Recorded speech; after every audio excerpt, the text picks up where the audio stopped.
Ang sabi ni Saldico, si Bongbong Marcos mismo ang mastermind sa kaso ni Duterte sa pagtestigo ni Trillanes sa perang ibinibigay at nung siya ay kidnapin at inipad sa The Hague, Netherlands. Pag wala nang masumbungan ang sambayanan, baka po pati ang mga pulis nandito, kaming lahat, ang sambayanang Pilipino, magsama-sama para balitan ang gobyerno nagpapahirap sa sambayanang Pilipino. Sinigurado nila na mula Hong Kong makukuha si Duterte at manatala sa Netherlands.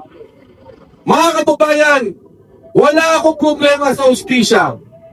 Wala akong problema kung anong ayos na sa katotohanan.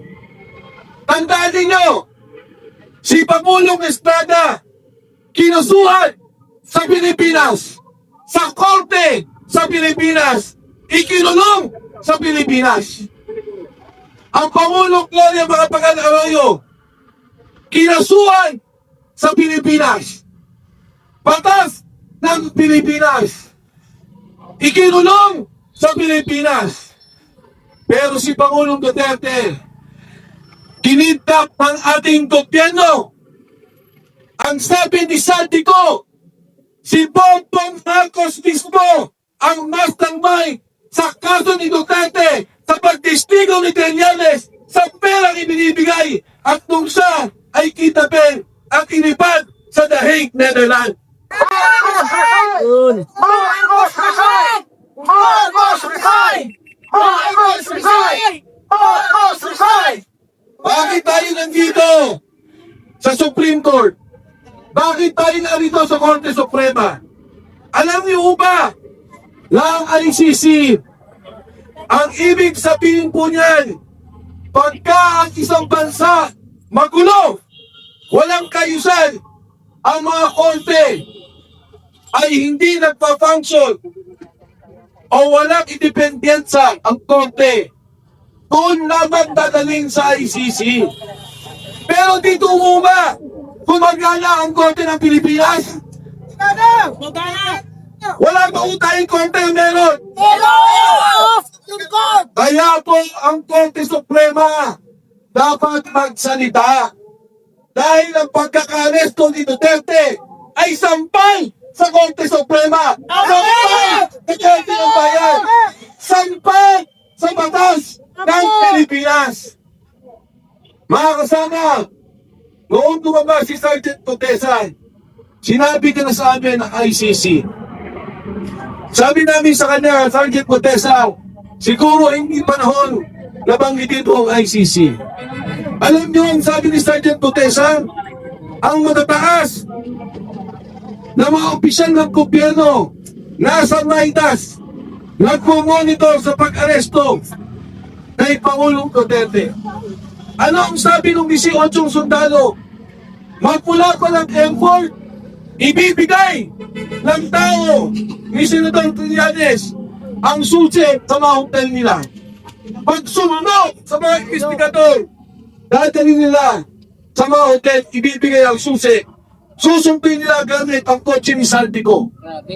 Magmula doon, pagpunta ng Maitas Hotel, susumpin ang mga gusto nilang testigo. Susumpin yung gusto nilang magsalita laban kay Pangulong Duterte. Gamit ang pondo ni Saldico. Gamit ang hotel ni Saldico. Gamit ang mga unit ni Saldico. Kaya ito po mga kasama ang nangyayari sa ating bansa sa ngayon. Sa top siguro nila kay Pangulong Duterte, nag-usap-usap, mas mabuti ilabas siya ng bansa kaysa kasuhan sa Pilipinas. Pero hindi nila naintindihan sa ginawa nila. Naging martir si Pangulong Rudy Duterte. Duterte! Duterte! Duterte! Duterte! Tatlo lang po sa aking kaisipan ang namatay na matatanda ng sambayanan. Ang pagkamatay ni Jose Rizal, dito sa Luneta. Ang pagkamatay ni Ninoy Aquino sa tamak ng NAIA na pinaslang ng mga sundalo, pinaslang sa ilalim ng administrasyon ni Ferdinand Marcos Sr. At ngayon, sa ating kasaysayan, pag namatay ang Pangulong Duterte sa dahig Netherlands, siya lang ang tanging Pangulo na kinidnap ng sarili niyang gobyerno. Takot sa kanya dahil sa politika, kinipit ang isang Pilipino, ang isang leader na minamahal ng sambayan ng Pilipinas. Yan po, walang iba, kundi ang Pangulong Rodrigo Duterte. Yung pong 18, kinasuhan ko. Ako mismo, kinasuhan. Ang isang magaling at matapang na abogado, Atty. Levi Baligot, kinasuhan po nila. Kinasuhan dahil nagsabi ng katotohanan sa pagnanakaw ng pondo ng bayan. Ano bang sinabi ng mga sundalo? Nag-deliver kami sa mga senador. Nag-deliver kami sa mga congressman. Nag-deliver kami kay Speaker Martin Romualdez at kay Pangulong Bongbong Marcos. Yan ang sinasabi ng mga sundalo. Yung bilyon-bilyon na maleta ng dinideliver nila, yan po ay pera ninyo. Pera ng kapulisan na makasama natin. Pera ng taong bayan. Dahil po yan ay buwis na binabayad po natin.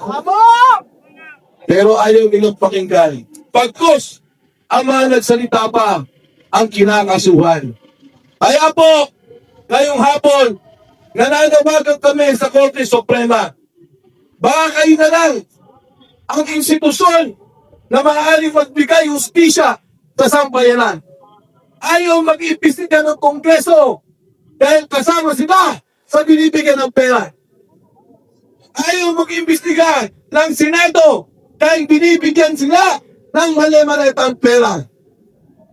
Ayaw mag-imbestiga ng Ombudsman, ng NBI, ng tama ang iniimbestigahan ang nagkaakusa dahil ang mga tao din yan ay sangkot sa mali-malitang pera.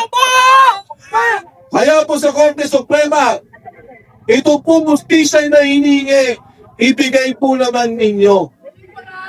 Dahil pag wala nang tatakbuhan ang sambayanan, pag wala nang masumbuhan ang sambayanan, baka po pati ang mga pulis na nandito, kaming lahat, ang sambayanang Pilipino, magsama-sama para palitan ang gobyerno nagpapahirap sa sambayanang Pilipino. Mabuhay ang Pilipinas! Mabuhay ang Pangulong Duterte! Maraming salamat po. Ayan, maraming salamat, Congressman Mike Dickinson, sa malasakit at tapang at prinsipyo at kaintindihan para sa ating bayan. Mabuhay si Congressman Mike Dickinson. So ang susunod na magbibigay sa atin ng talumpati at isingin tayo sa ating paniniwala na kailangan ng mag-design si Bongbong Marcos ay ang isa sa pinakamatapang na abogado sa ating bansa, Atty. Trixie. Si Atty. Trixie po ay nandyan na po mga kababayan.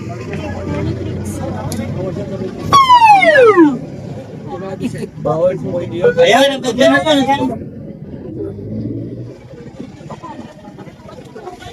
Grabe po. Magkakagad ba si... Hindi pwede yun. Hindi yata pwede magsalita. Yan na, si Mama, yan na. Si Ato na yan na.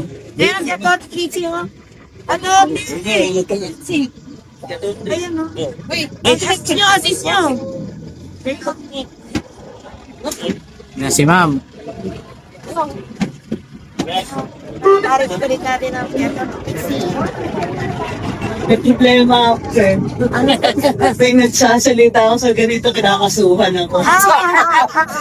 Hayaan niyo sila tatlo na yata. Nagkatulo na yata. Valedictorian na yata ako dito eh. Ay, ako. Ngayon pa man, nandun ako sa Villamor, March 11, 2025. Nung kami sa labas ng gate, habang tumutulong din kami pag-file ng habeas corpus kasi alam namin kukunin. Niisip namin baka may paraan. Ngayon pa man, kami sa labas ng gate, sa init ng araw, tuloy-tuloy hanggang hapon. Pinapakita talaga namin, dumadating pa yung mga tao. Mahal si PRD. Mahal natin, pero hindi lang tayo eh. Naming nagmamahal sa kanya. Na-spoil din niya tayo sa totoo lang. Isang dahilan kung bakit o konti din ang nakakapunta sa rally, humiging buhay natin. Nung dumating siya, na-survive natin ang COVID eh. Hindi ba napansin? Buhay tayo dahil sa kanya. Dahil sa kanya, ang daming nagawa. Mga airports, mga seaports. Nagkaroon tayo ng young air. Andito tayo sa labas ng PGH ngayong araw na ito. Ang PGH, isa sa pinakamalaking beneficiaryo ni PRD. 100 million kada buwan. Ang utos niya, ubusin niyo yan. Hindi yung magtira kayo, hindi yung maglagay kayo sa maleta para meron kami. Walang ganun. Sabi niya, ubusin niyo para sa mga mahihirap yan.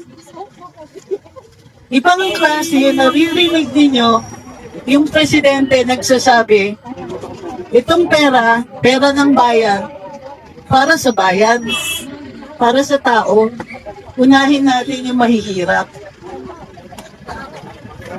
So March 11, 2025, yung kaisa-isang taong nagparamdam sa atin na meron pang gobyerno, na meron talagang nagmamalasakit, na meron leader na paglalaanan niya yung pera ng bayan at para sa bayan at hindi sinisiksik sa maleta na dinideliver ng mga Marines.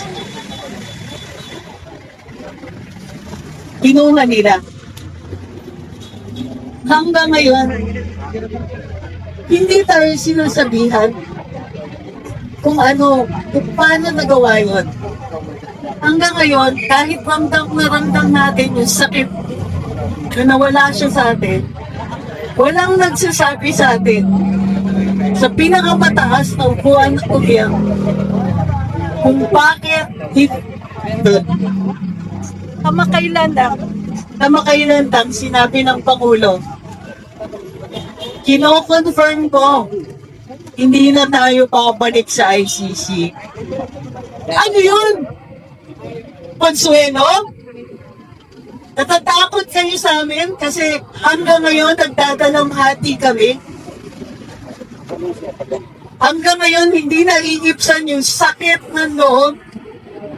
Ilang beses ba kami magkakaroon ng presidente na ganyan?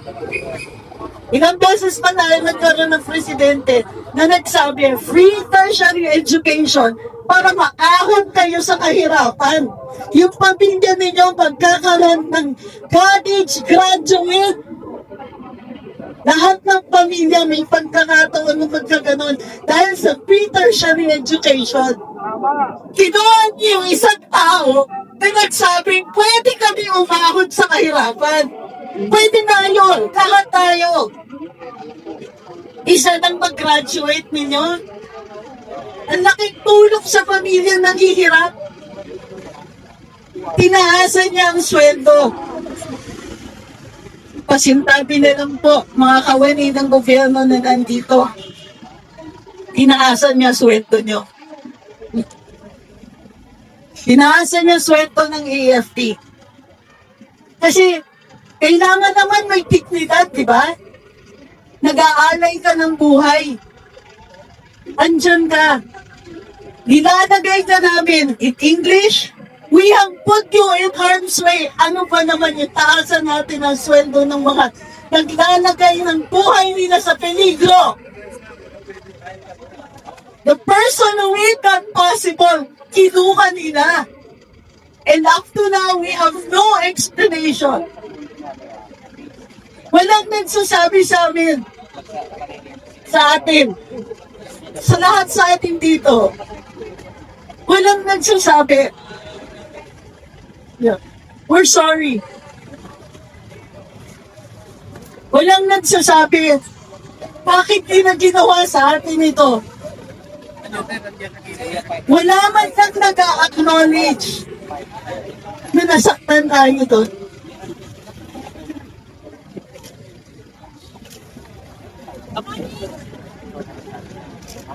Yung kaisa-isang Pangulo na nagbigay sa atin ng pag-asang makaahon sa kahirapan, kinuha nila sa atin.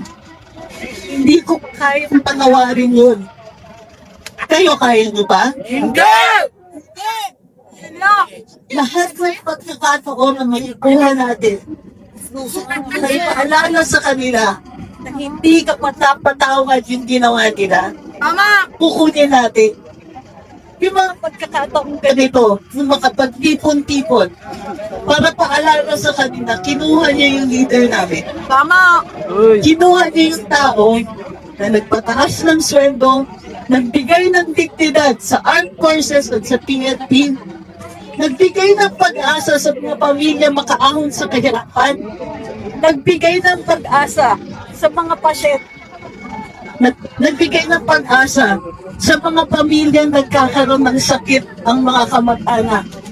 Alam niyo ba, na kahit isang miyembro lang ng pamilya ang magkaroon ng palukhang sakit, maaari na paghirap ang pamilya ng isang generasyon. Paano ka magpapaaral kung ubus ang pera mo sa kakapagamot? Paano ka magpapaaral kung ang breadwinner ng pamilya hindi mo mailabas sa ospital? Tama! Paano ka magpapaaral kung mabubiyuda ka, mabubiyudo ka, magbabayad mo pa ng utang mo sa ospital? Merong nakaintindi sa atin nun. Mayroong nakatinig sa dalamhati natin, sa hinanakit natin, na ang hirap ng buhay. O ngayon, may giyera sa ng silangan. Meron pang nagsasabi sa atin, huwag kayong mag-alala, aalagaan namin kayo.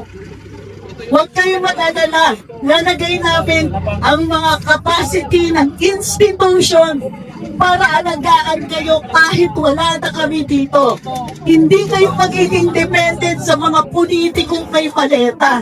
Magdidepend kayo sa mga institusyon.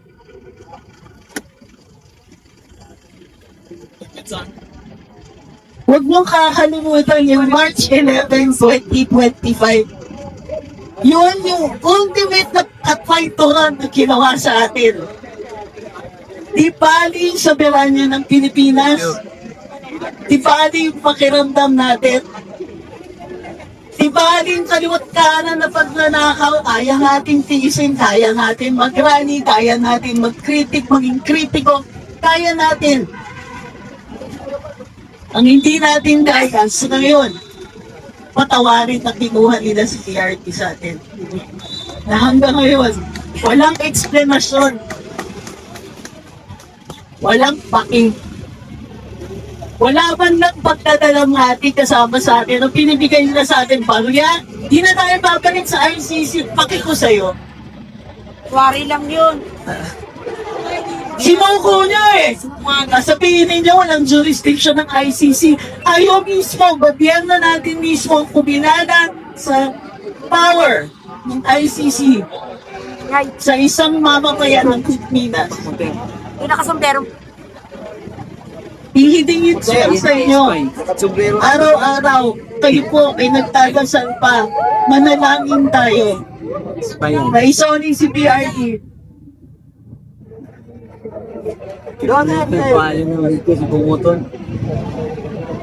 May mga kabataan dito sa harap natin. Kaya nila naman. Mga bata, alam mo ba? Kung tinuloy nila yung free tertiary education, kayo mag-aalala si average nyo. Tandaan nyo yan. Dahil kay PRT nagkaroon ng free tertiary education. Tandaan nyo kung sino nagbigay dyan sa inyo. Muli, ang hihiling lang ako, huwag niyong kakalimutan ng March 11, 2025. Sa araw, sa lahat ng araw na nagtitipon tayo, sa lahat ng araw na may pagkakataon na paalala natin sa kanila, kahit ano pang bigay nila sa atin, ay barya yan eh. Barya yan, hindi niya masusuklian yung kataytuhan na ginawa niya sa amin. Tama! One last. May 8, 2028. May election tayo. Huwag niyong kakalimutan. Ang tunay na desisyon natin sa May 8, 2028 ay ipabase natin sa March 11, 2025. Tama! Mabuhay ang Pilipinas. Mahalin natin ang bayan. Ulit dito sa susunod na taon.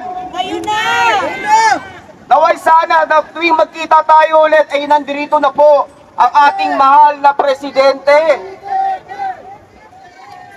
Daw ako humihingi po sa inyo ng paumanhin dahil ito po ang kauna-unahang pagtitipon na sinalihan ko. Ako po ay isang OFW na namuhay at naghanap ng oportunidad sa ibang bansa sa halos 2 dekada. Ngunit kahit malayo po ako, sakripisyo, hindi po nawawala ang kaba sa aming mga dibdib para sa aming mga pamilya na naiwan dito sa Pilipinas. At bakit? Dahil sa kawalan po ng oportunidad, malawakang korupsyon, at paglaganap po ng krimen at droga. Ngunit nung umupo po si Tatay Digong, kami po ay nakahinga ng maluwag. Nagbigay po ng isang katahimikan sa aming mga pag-aalala. Ngunit ngayon, matanong ko po kayo, ano na po nangyari? Hindi lang tayo bumalik dati, lumala pa po. Malawakan at lantarang korupsyon, laganap na droga. Saan po patutungo ang ating bayan? Ngayon, kaya po ako humarap at nagsalita dahil katulad po ng magulang, ako po ay nangangamba at humihingi ng malinaw at maayos na kinabukasan para sa aking anak. Saan patutungo ang Pilipinas kung ang nakaupo ni hindi alam kung anong ginagawa? Butang! Hayaan niyo po ako na i-share sa inyo ang isang kasabihan po sa lingwahe na Ingles. The only thing necessary for the triumph of evil is for good men to do nothing. Papayag po ba tayo walang magawa? Ibalik si Tatay Digong. Hustisya ang kailangan ng bayan. Maraming salamat po. Isang sigaw. Lahat magsabi, Duterte! Mabuhay! Duterte! Duterte! Duterte! Duterte! Duterte! Duterte! Okay, tatawagin ko ang susunod din ngayon. Walang iba kung hindi ang sektor ng kababaihan Bibigay ko ngayon kay Tita Dutsi.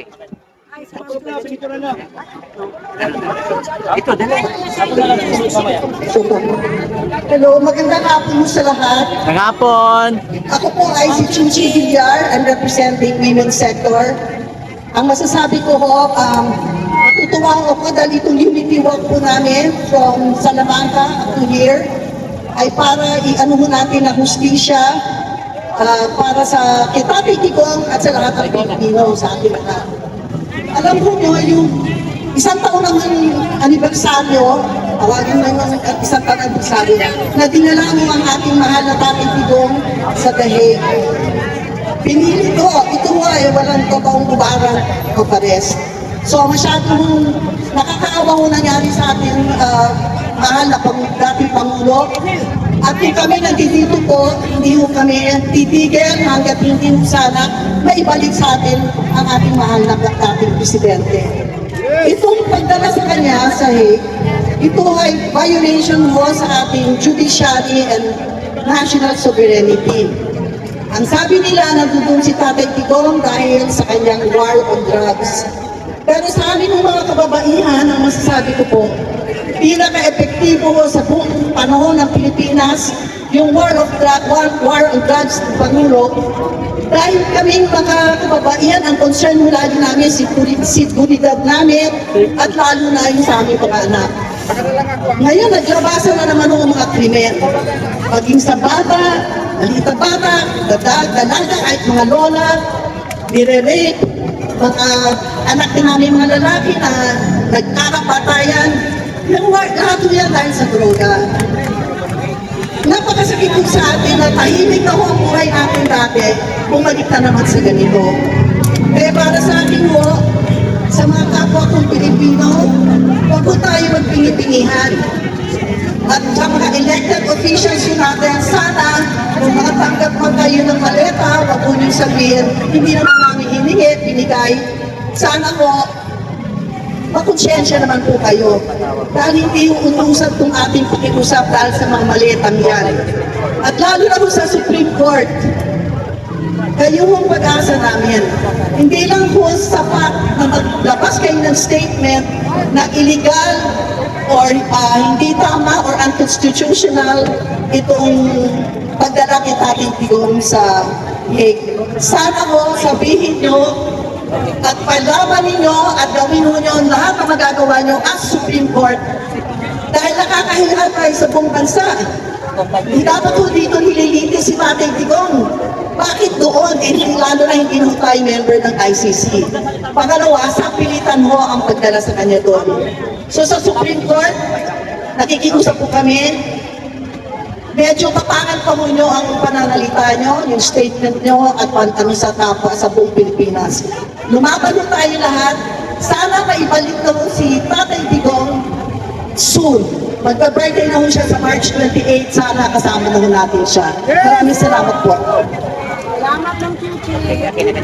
Ayan, mga kababayan, next! At ngayon, nagmamadali tayo dahil ang oras at saka marami pong magsasalita. Aking tatawagin si Congressman Mike Defensor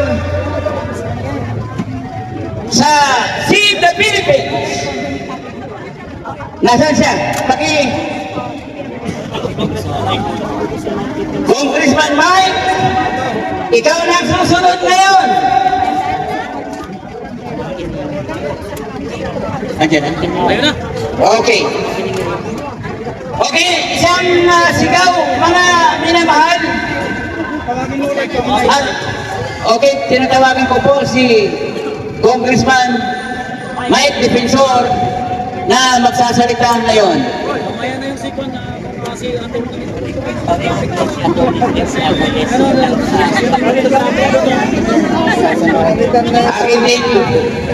Akin din ina-acknowledge si Madam Attorney Tracy Angeles. Kung nandiyan siya, ayaw pa na.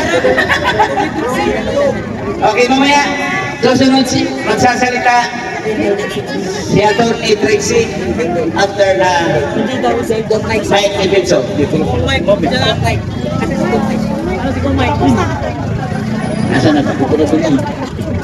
Yan ang susunod na magsasalita ay walang iba kung hindi ang ating minamahal na former Congressman Mike Dipinson!